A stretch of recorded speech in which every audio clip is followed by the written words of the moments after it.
Salut les gars. Je sors en urgence de chez moi, j'ai un rendez-vous avec un client. Ils ont ouvert un magasin dans un mall et ils veulent que ma société Saï Media fasse une vidéo promo de leur événement qui va venir bientôt. Et après ça, on verra ce qu'on va faire. Allez, une petite vidéo intro qui va vous donner le temps de vous abonner.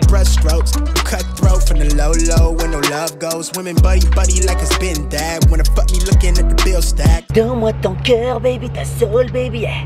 Et voilà le lieu du rendez-vous, Galleria. Oh, il y a un Franprix.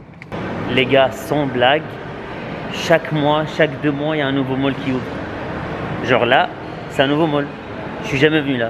Les gars, je suis arrivé dans ce super concept store, tout récent, tout nouveau, qui en fait réunit tous des stands de designers et aussi d'influenceuses et d'influenceurs qui ont lancé leur propre marque et qui n'avaient pas de magasin où ouvrir.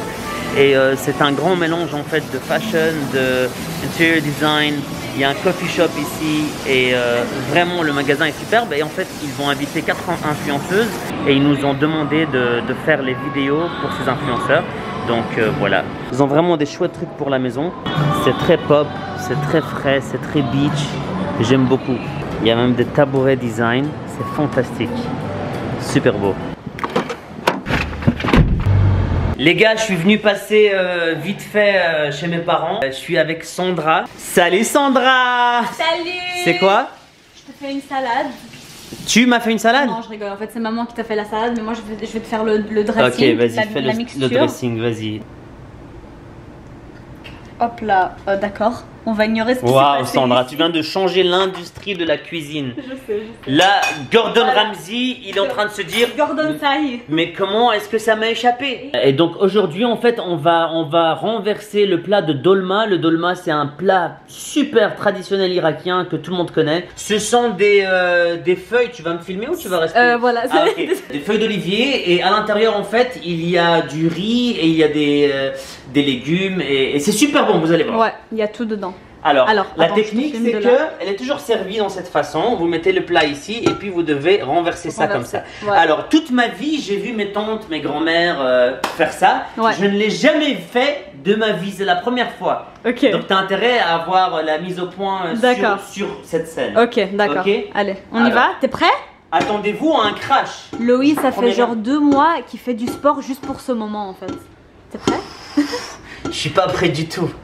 Du tout. Ok, Toi t'es prête? Ouais, moi je suis prête. Ok, vas-y, Un. vas-y, 3. Oh, Hop là! Et maintenant Yes, ok, bah maintenant faut poser peut-être. je peux rester comme ça Tu des peux années parce que j'ai peur de me poser. Ça, Voilà. super. Après, faut la tapoter un peu. Ouais. J'espère que vous êtes prêts. Mais là, les gars, hop. Regarde-moi ça, regarde-moi ça. Oh! Attends.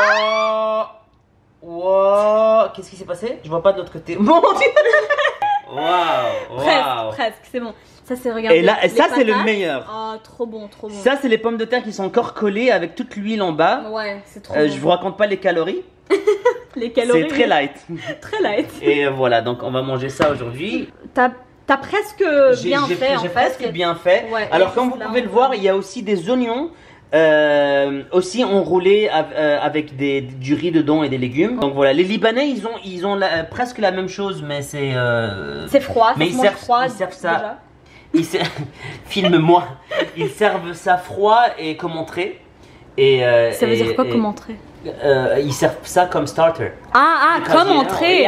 Comme entrée. Starter. Et les Libanais, ils servent ça aussi hyper citronné. Genre ils mettent beaucoup de citron. Ouais. Et nous on appelle ça dolma, eux ils appellent ça wara anab. Wara anab. Yes, Yeah. exactly. Voilà. Ils essayent de nous copier mais ils y arrivent Mais pas. ils arrivent pas.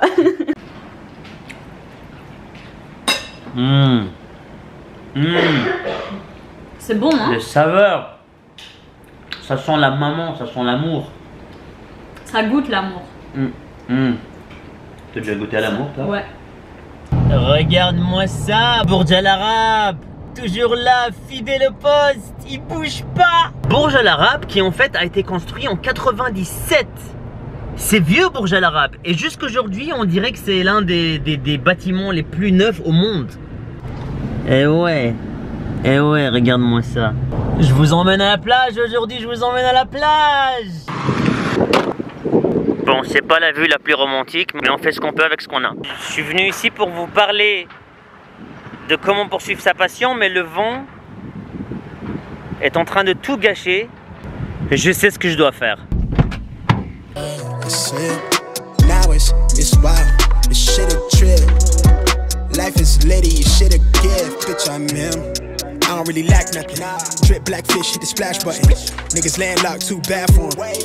Ah là là les gars, écrivez-moi dans les commentaires comment vous allez, qu'est-ce que vous avez fait aujourd'hui, où est-ce que vous habitez, quel âge vous avez peut-être. J'essaye à tout prix d'éviter le mall parce que bon, c'est toujours Corona, même si c'est le déconfinement, mais bon, il y a des choses que je peux trouver que dans les malls. Donc voilà, nous sommes ici. C'est tout ce dont vous avez besoin pour fixer le problème du micro sur ces caméras. Et un peu de bonne humeur. L'idée en fait c'est de protéger le micro par le vent. Et pour faire ça, je vais découper la peluche que je viens d'acheter et je vais la coller tout autour du micro qui se trouve juste ici. Voilà, ici. C'est grâce à ce micro que vous êtes en train de m'entendre. Bon bah, dites au revoir à la peluche. Je vais juste couper l'oreille, juste l'oreille. Bon, j'ai coupé des morceaux de peluche avec lesquels je vais entourer le micro. Ça, je peux pas vous le filmer, mais voilà. Bon, j'ai eu un grand accident. J'ai pris la mauvaise colle et en fait, elle s'est attachée à ma peau et j'arrive pas à l'enlever et c'est horrible. Vraiment horrible. Je suis en train de paniquer. Je suis allé pour nettoyer mes doigts et en fait, ça ne part pas. Je sais pas si vous arrivez à voir. Et en fait, je viens de lire sur le packaging que c'est une colle pour du métal. Donc ce que j'ai sur les doigts, c'est une colle qui est capable de coller deux métaux ensemble. J'espère que ça va aller, j'espère que je ne dois pas aller à l'hôpital. Mais bon, continuons. Bon, résultat final. Voici à quoi ressemble la caméra maintenant. Je voulais vous filmer ça dans un endroit un peu plus sympathique, mais ce parc n'est pas si mal non plus. Je voulais vous parler de la passion. Avant, j'entendais toujours des gens dire il faut vivre de votre passion. Et ces gens-là, en général, c'était des gens qui avaient reconnu un succès soit dans le monde des médias, soit dans le monde du sport. Et ils ont réalisé des choses magnifiques. Du coup, pour moi, quand j'entendais ces gens-là dire il faut vivre de votre passion, c'était pour moi quelque chose de facile à dire. C'est facile pour un Cristiano Ronaldo, ou pour un Booba, ou pour Leonardo DiCaprio de dire faut vivre de votre passion. Et en fait, j'avais une vision très spécifique pour mon avenir. Quand j'avais 18-19 ans, je voulais devenir un businessman, je voulais travailler avec mon père et c'est ce que j'ai fait.